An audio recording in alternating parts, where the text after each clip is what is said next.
এখন প্ৰধানৰ দাবীত আজি ডিব্ৰুগড়ত টাই আহোম যি জনগোষ্ঠীয় লোকসকলে আচলতে প্ৰতিবাদী কাৰ্যসূচী ৰূপায়ণ কৰিছে। টাই আহোম যুৱ পৰিষদ অসমে ডিব্ৰুগড়ত এক বিশাল প্ৰতিবাদী কাৰ্যসূচী ৰূপায়ণ কৰিছে আৰু ইয়াতে বিভিন্ন জনগত কেইবা সহস্ৰাধিক লোকে আচলতে এই প্ৰতিবাদী কাৰ্যসূচীত অংশগ্ৰহণ কৰিছে আৰু দীৰ্ঘদিনৰ পৰা যিহেতু টাই জনগোষ্ঠীসকলে তেওঁলোকে জনজাতিকৰণ আৰু টাই শাসনৰ মৰ্যাদা প্ৰদানৰ দাবীত তেওঁলোকে প্ৰতিবাদী কাৰ্যসূচী চৰকাৰে কোনো ধৰণৰ চৰকাৰে তেওঁলোকৰ দাবী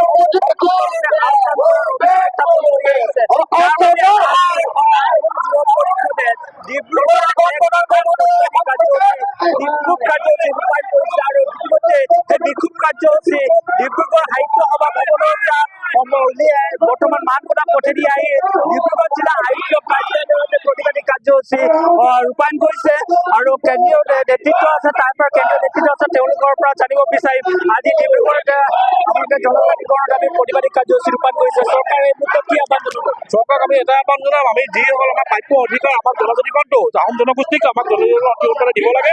যিহেতু তেখেতলোকে নিজ মুখে এটা সময়ত কৈছিল যে অসমৰ আহোমসকলক জনজাতিকৰণ দিয়া কথাটো কৈছিল, আজি পৰ্যন্ত দিয়া নাই, কিন্তু তেখেতলোকে দিব লাগিব বুলি আমি আমাৰ ফালৰ পৰা দাবী জনাইছো। যেতিয়া নিৰ্বাচন আহে তেওঁলোকে কয় যে জনজাতিকৰণ দিম, ফলত কিন্তু নিৰ্বাচন যোৱাৰ পিছত কিন্তু কাৰ্যকৰী নহয়। সেইটো প্ৰতি বছৰে আমাক এটা হেৰি 26 নিৰ্বাচন আহিছে। যিহেতু আমি যদি 26 আগত জনজাতিকৰণৰ প্ৰক্ৰিয়া আৰম্ভ নকৰে, জনগণে আমাক নিদিয়ে, তেনেহ'লে কিন্তু আগন্তুক দিনত আমি টাই আহোম জনগোষ্ঠীৰ লোকসকলক লৈ কিন্তু বিৰোধী আমি সম্পূৰ্ণ বিৰোধিতা কৰিম বিজেপিৰ। আচলতে এনেদৰে তেওঁলোকে প্ৰতিবাদী কাৰ্যসূচী ৰূপায়ণ কৰিছে আৰু ডিব্ৰুগড় জিলা আয়ুক্ত কাৰ্যালয় চহৰৰ পৰিৱেশ আৰু টাই আহোম যুৱ পৰিষদে প্ৰতিবাদী কাৰ্যসূচী ৰূপায়ণ কৰা পৰিলক্ষিত হৈছে। 100টা বছৰ ৰাজত্ব কৰা ৰাজকীয় জাতিটোৰ যি এটা ৰাজনৈতিক দাবী জনজাতিকৰণ আৰু স্বায়ত্ব শাসন আমি দেখিবলৈ পাইছো। বিগত সময়ত বিভিন্ন চৰকাৰ আহিলে, বিভিন্ন চৰকাৰ গৈছে, তেনেধৰণৰ বিজেপি চৰকাৰ আহিলে আৰু এই ডিব্ৰুগড়ৰ পৰা প্ৰতিনিধিত্ব কৰা সৰ্বানন্দ সোণোৱাল চৰকাৰৰ যি মিথ্যাচাৰ, তেওঁ কিন্তু বাৰে বাৰে প্ৰতাৰণা কৰিছে। তাৰ পাছত আহিল আমাৰ হিমন্ত বিশ্ব শৰ্মাই, তেখেতক কিন্তু বাৰে বাৰে এই জনজাতিসকলক প্ৰতাৰণা কৰিছে। গতিকে আমাৰ কথা স্পষ্ট যে আগন্তুক দিনত অতি শীঘ্ৰে নহয়, তেতিয়াহ'লে এই চৰকাৰক প্ৰায় 60 লাখ যি আহোম জনসংখ্যাৰ লোক আছে, এই 60 লাখ আহোম জনসংখ্যাৰ লোকৰ তীব্ৰ বিৰোধিতাৰ সন্মুখীন হ'বলৈ আমি ৰৈ আছো আৰু তেওঁলোকক আমি তীব্ৰ প্ৰত্যাহ্বান আগন্তুক 26 চনৰ কিন্তু নিৰ্বাচন দিবলৈ আমি সাজু হৈ আছো।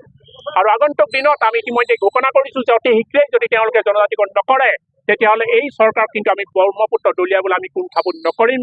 আৰু এই ক্ষেত্ৰত আমাৰ ইতিমধ্যে যথেষ্ট বুদ্ধিজীৱীৰ আমি কথা পাতিছো, দল সংগঠনৰ কথা পাতিছো, আমিও ৰাজনৈতিকভাৱে একত্ৰিত হোৱাৰ আমি চিন্তা চৰ্চা কৰিছো আৰু ৰাজনৈতিক শক্তিৰ যোগেদি আমি জনজাতিকৰণৰ যি ব্যৱস্থা, এই ব্যৱস্থা আজৰি অনাৰ আমি ইতিমধ্যে চিন্তা চৰ্চা কৰিছো। গতিকে আমাৰ পুনৰবাৰ কওঁ যে এই বিজেপি চৰকাৰ যি মিথ্যাচাৰ, যি প্ৰতাৰণা, এই প্ৰতাৰণা কিন্তু আগন্তুক 26ত তেওঁলোকে ইয়াৰ প্ৰত্যুত্তৰ পাবলৈ এই 60 লাখ জনগোষ্ঠীৰ পৰা সাজু হৈ থাকিবলৈ আমি আহ্বান জনাইছো। ধন্যবাদ।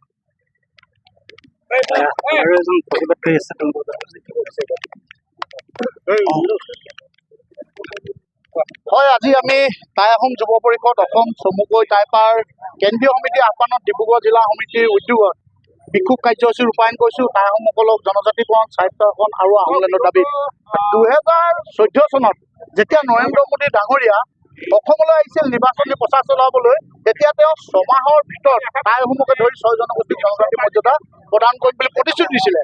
তেওঁ সেই সময়ত আহোম জনগোষ্ঠীৰ সহজল মানুহবোৰৰ মন জয় কৰিছিল, গাদীলৈ আহিছিল আৰু তেখেতে যেতিয়া গাদীত আহিলে, অসমত বিজেপি চৰকাৰ হ'ল, তেতিয়া তেওঁলোকে এই জনজাতিকৰণৰ প্ৰসংগটো এৰি দিলে।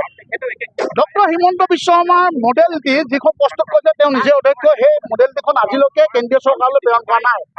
আমি টাই আহোম যুৱ পৰিষদে আজি প্ৰতিবাদস্থলীৰ পৰা এটা কথা স্পষ্ট কৰি দিছো, অহা 26ৰ বিধানসভা নিৰ্বাচনৰ আগত যদি টাই আহোমকে ধৰি 6 জনগোষ্ঠীক জনজাতি মৰ্যাদা নিদিয়ে, 2026 চনত এইবাৰ বিজেপি চৰকাৰ কিন্তু আমি ব্ৰহ্মপুত্ৰ পেলাই দিবলৈ বাধ্য হৈছো। ইতিমধ্যে আমি বিভিন্ন ৰাজনৈতিক দলসমূহৰ লগত আলোচনা কৰিছো, আমাৰ বিভিন্ন বুদ্ধিজীৱীসমূহৰ লগত আলোচনা কৰিছো। আমি যদি প্ৰয়োজন হয় আমি সুকীয়াকৈ এটা ৰাজনৈতিক দল আমি প্ৰস্তুত কৰিম, যিটো দলেই আমাক জনজাতিকৰণৰ মৰ্যাদালৈ আগবঢ়াই নিব পাৰে, তাই আমি প্ৰস্তুত আৰম্ভ কৰিছো।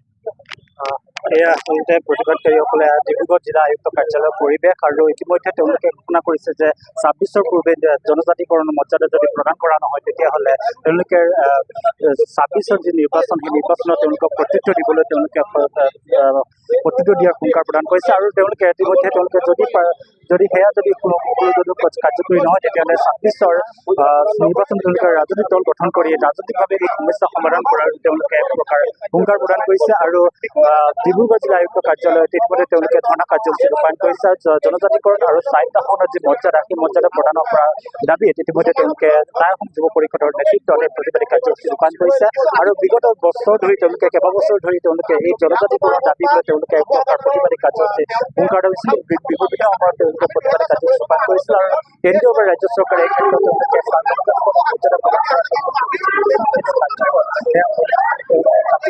আৰু তেওঁলোকক চূড়ান্ত ছাব্বিছৰ নিৰ্বাচনৰ পূৰ্বে তেওঁলোকক যদি জনগণৰ মৰ্যাদা দিয়া নহয় তেতিয়াহ'লে অহা 26ত নিজৰ ৰাজনৈতিক দল গঠন কৰি সেই ৰাজনৈতিক দল গঠন কৰি তেওঁলোকে আচলতে এই ৰাজনৈতিকভাৱে